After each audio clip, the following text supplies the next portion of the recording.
할렐루야 반갑습니다. 계속해서 말씀을 나눠보도록 하겠습니다. 잠언 6장 20절에서 24절까지 말씀입니다. 내 아들아 내 아비의 명령을 지키며 내 어미의 법을 떠나지 말고 그것을 항상 내 마음에 새기며 내 목에 매라. 그것이 내가 다닐 때 너를 인도하며 내가 잘 때 너를 보호하며 내가 깰 때 너와 더불어 말하니니 대저 명령은 등불이요 법은 빛이요 훈계의 책망은 곧 생명의 길이라. 이것이 너를 지켜 악한 여인에게 이방 여인의 혀로 호리는 말에 빠지지 않게 하리라. 아멘. 방금 읽었던 이 20절에서 24절까지의 말씀은 유혹을 이길 힘이 될 훈계에 대한 순종과 명심을 촉구하는 부분인데요.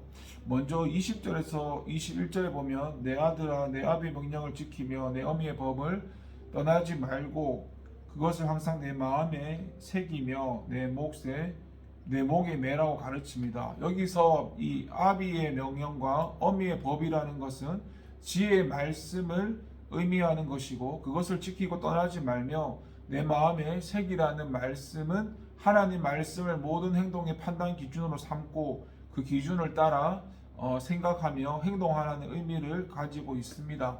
이 솔로몬은 이를 통해서 하나님의 말씀에 대한 이 성도의 올바른 자세가 무엇인지 잘 말해주고 있는데, 하나님 말씀은 단지 듣고 아는 것이 아니라 그것을 인생의 지침으로 삼고 따라 행해야 할 중요한 원칙이고 지침이 되어야 한다는 사실입니다.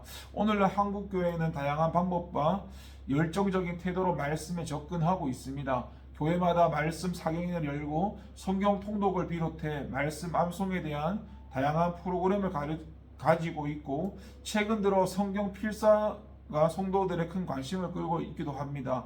또한 말씀에 대한 갈급함은 성도들로 하여금 훌륭한 설교가들의 말씀을 듣고자 열심을 내게 하였고, 교회의 웬만한 직분자라면 훌륭한 부흥사나 설교가들의 이름을 줄줄이 깨고 있을 정도입니다. 또 곳곳의 교회마다 제자훈련이란 이름 하에 공동체로 모여서 평신도들로 말씀을 집중적으로 연구하고 나누는 모임이 활성화되고 있습니다. 이러한 말씀에 대한 사모함과 갈급함을 우리에게 주신 것은 분명 하나님의 축복이고 은혜입니다. 그러나 하나님께서는 결코 우리가 이러한 자리에 그냥 머물기를 원치 않으시고, 하나님께서는 우리가 말씀을 듣고 알고자 사모하는 만큼 그것을 지켜 행함으로 말씀에 풍성한 열매를 맺기를 원하십니다. 그런데 오늘날 많은 성도들이 말씀에 대한 지식은 있지만 그것을 행함으로 얻게 되는 말씀의 열매는 극히 빈약함을 보게 됩니다. 홍수 속에 물이 없다라는 옛말처럼 TV나 인터넷을 통한 각 교회의 예배와 세미나를 통해서 부흥회나 이런 말씀 집회를 통해 끊임없이 하나님 말씀이 선포되고 있지만, 오히려 그 안에 참 하나님 말씀의 열매를 맺는 진정한 성도들의 모습을 찾아보기란 쉽지 않은 것이 오늘날 한국교회의 모습입니다. 여러분, 말씀을 아는 것도 중요하지만 그 말씀의 인생의 행동을 기준으로 삼아서 말씀을 마음에 새기고 그것을 지켜 행하며 떠나지 않는 것이 참 신앙의 자세입니다. 오늘날 우리에게 필요한 건 바로 이것이라 할 수 있는데, 사도 바울은 단호히 하나님 앞에서는 율법을 듣는 자가 의인이 아니요 오직 율법을 행하는 자라 의롭다 하심을 얻는다라고 로마서에서 말했죠. 그래서 여러분, 하나님의 백성된 성도로서 말씀의 명령에 순종하고 그것을 떠나지 말고 지켜 행함으로 온전한 말씀의 열매를 맺는 성도가 되어야 합니다. 더욱 말씀을 알고 소유하는 것으로 자랑을 삼지 말고 말씀을 마음에 새기고 그것을 행하는 것으로 우리의 자랑을 삼고 그것을 참된 삶의 의미로 삼는 저와 여러분 되기 원합니다. 23절에 보니까 대저 명령은 등불이요 법은 빛이요 훈계의 책망은 곧 생명의 길이라고 말씀을 하고 있습니다. 그런데 여기서 명령과 법과 훈계의 책망이라는 게 결국 지혜의 말씀을 의미하는 것인데, 그런데 이 세 가지의 말은 모두가 강한 구속력을 가지고 있습니다. 먼저 군인에게 있어서 명령 불복종은 곧 죽음이듯이, 또한 사회적으로 법을 이행하지 않았을 때에도 그에 상응하는 법적 제재가 가해지는 것처럼, 그리고 훈계의 책망을 불순종할 경우에는 엄한 체벌과 징계가 따르는 것처럼 오늘 말씀에서는 바로 하나님의 말씀이 이처럼 강한 구속력을 가지고 있다는 걸 지적하는데, 하나님 말씀은 구속력을 지니고 있어서 때로 우리의 자유를 구속하기도 하고 때로 우리의 행동을 제한하기도 합니다.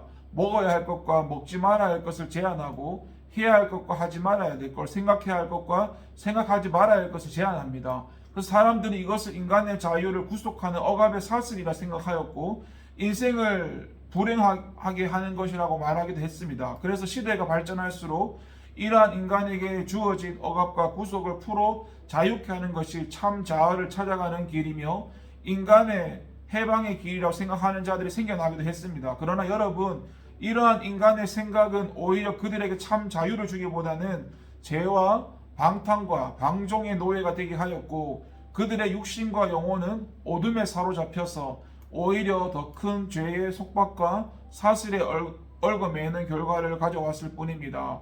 종국에는 그들은 철저한 어둠에 사로잡혀서 죽음에 이르게 되는 운명에 처하게 되었고 이러한 원칙이 그대로 적용되는 곳이 바로 군대입니다. 훌륭한 군인이란 자기 나름대로의 개성과 뛰어넘을 그런 걸 가진 사람이 아니라 상사의 명령에 아무런 이의 없이 절대적으로 복종하고 명령에 죽고 사는 것이 바로 군대의 힘입니다.